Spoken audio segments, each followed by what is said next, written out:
से जिस तरीके से सीबीआई द्वारा मनीष सिसोदिया जी को गिरफ्तार किया गया है, लगातार आम आदमी पार्टी प्रदर्शन कर रही है और कई आरोप भारतीय जनता पार्टी पर लगाए जा रहे हैं। हमारे साथ बातचीत करने के लिए करोलबाग के विधानसभा के विधायक विशेष रवि जी हैं। सर, क्या कुछ कहेंगे? देखिए, एक बहुत बड़ा षड्यंत्र है जो मनीष जी के बहाने आम आदमी पार्टी पे और आम आदमी पार्टी के खिलाफ किया जा रहा है।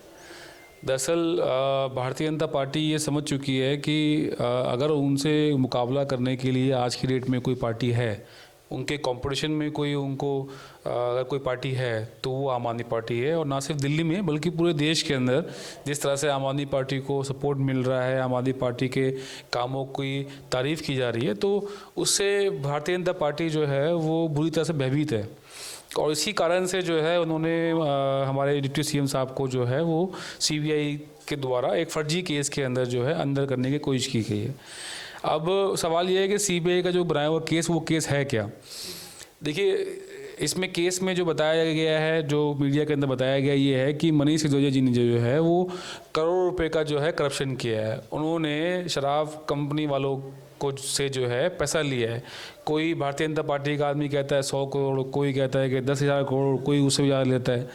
तो अगर किसी ने पैसा लिया होता, किसी आदमी ने मान लो कि अगर 100 करोड़ मान लेते हैं लिया है, तो अगर सीबीआई जब उनके घर पे रेड मारने जाएगी, उनके गांव पे रेड मारने जाएगी, उनके जो भतीजे हैं, उनके परिवार के लोग हैं, उनके बैंक लॉकर जब रेड मारने जाएगी, तो जिसने 100 करोड़ लिया है तो उसके घर में, मोहल्ले में, जहाँ भी पैसा का होता है इंतजाम, कुछ तो पैसा मिलता, चाहे लाख, 2 लाख, 5 लाख, करोड़, 10 करोड़, कुछ तो मिलता।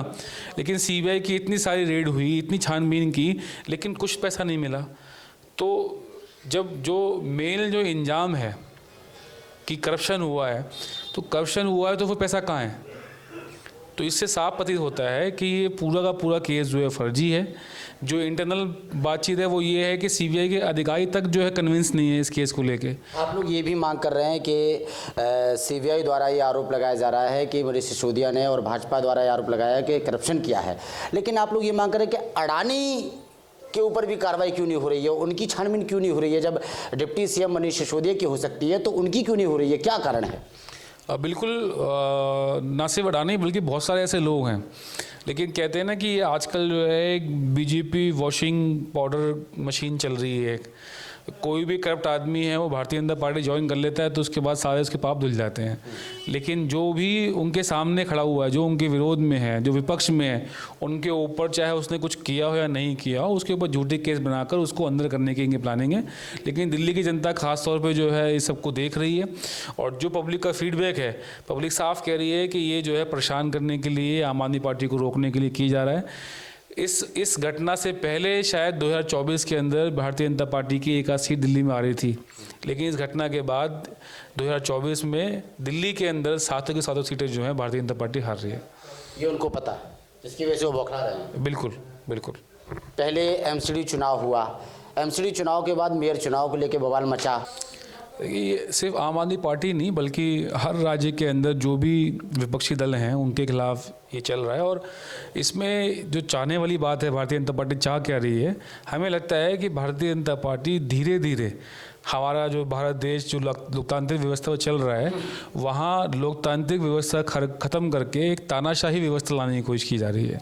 भारतीय जनता पार्टी ये चाहती है कि जो हम कहें, जो हम सोचें, जो हम बोलें, सिर्फ वही हो, कोई विपक्ष नहीं हो, कोई विरोध नहीं हो, और जो विपक्ष और जो विरोध कोई करे तो उसको जो है वो उसका दमन कर दिया जाए, उसको ख़त्म कर दिया जाए। पुलिस की तो मजबूरी है, पुलिस को हम नहीं कोई दोष देना चाहेंगे, क्योंकि पुलिस तो वही कर रही है जो उनके बॉस उनको कह रहे हैं, और उनके बॉस जो हैं वो इस समय भारतीय जनता पार्टी के लोग हैं, तो उनकी मजबूरी है वो जो कर रही हैं। लेकिन जब भी ये इतिहास गवाह है, जब भी किसी तानाशाह ने या किसी ऐसे आदमी ने, गलत आदमी ने जो है वो जुल्म ढाने की कोशिश की है, तो समय ये थोड़ा लगता है, लेकिन एक समय ऐसा आता है कि अपने आप जो है उसका पतन शुरू हो जाता है। और भारतीय जनता पार्टी का पतन जो है इस बार 2024 से शुरू होने वाला है। क्या आपकी कोई मांग है या दिल्ली की जनता से कोई अपील आप करना चाहते हैं डिप्टी सीएम मनीष सिसोदिया जी को लेकर? हमारी यही दिल्ली की जनता से अपील है कि जो एलिगेशन लगाए जा रहे हैं वो पूरी तरह से झूठे हैं।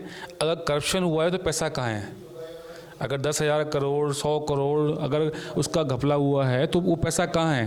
या तो सीबीआई वो पैसा दिखाती अब तक, लेकिन कई रेड्स के बाद भी वो पैसा नहीं निकल पाया है, तो इसका मतलब ये करप्शन है ही नहीं, सीधा सीधा झूठा इल्ज़ाम है, हमारी पार्टी को बदनाम करने के लिए किया जा रहा है। लेकिन दिल्ली की जनता से हमारा निवेदन है कि वो इसको जो है उसका सही आकलन करें इस घटनाक्रम का, और आने वाले चुनावों में जो है वो अपने वोट से जो है बताएं कि जो लोग काम कर रहे हैं वो टिकेंगे और बाकी सब बाहर निकलेंगे। लास्ट सवाल, आने वाले लोकसभा चुनाव में क्या लगता है भारतीय जनता पार्टी की तरफ से जो प्रहार आम आदमी पार्टी पर किए जा रहे हैं, क्या बदलाव देखने को मिलेगा? दिल्ली की जनता समझ रही है, देश की जनता समझ रही है? देखिए, बहुत सारे बड़े बड़े वादे किए गए थे प्रधानमंत्री जी के द्वारा और भारतीय जनता पार्टी जी के द्वारा कि हम जब आएंगे तो ये करेंगे, बहुत हुई महंगाई की बार अब की बार मोदी सरकार, मतलब वो तो जुमला हो गया। लेकिन जो वादे इन्होंने किए, जिसके बड़े बड़े पोस्टर लगे थे, हर जगह जो है पर्चे बटे थे, बहुत हुई महंगाई की बार अब की बार मोदी सरकार, महिला सुरक्षा को लेके और बहुत सारी चीज़ों को लेके। लेकिन अब देख रहे हैं 2 दिन पहले ही जो है वो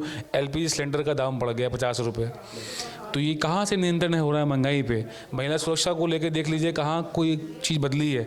तो जितने वादे थे सब झूठे निकले हैं, इसलिए दिल्ली की जनता इस बार जो है वो भारतीय जनता पार्टी को बाहर करेगी और आने वाली सरकार जो है नहीं होगी। MCD चुनाव की तरह बदलाव होगा इस बार? बिल्कुल होगा, उससे भी अच्छा होगा। चलिए, तो सुना आपने, विशेष रवि जी हमारे साथ जुड़े हुए थे। उनका ये कहना है कि जितने भी आरोप हैं डिप्टी CM मनीष सिसोदिया के ऊपर, वो सिर्फ और सिर्फ आम आदमी पार्टी को बदनाम करने के लिए आरोप लगाए जा रहे हैं। अब देखना यह है कि किस तरीके से वो आरोप खारिज होते हैं और आने वाले वक्त में डिप्टी CM मनीष सिसोदिया छूटते हैं, यह आने वाला वक्त बताएगा। कैमरा पर्सन राहुल के साथ ब्रजेश कुमार।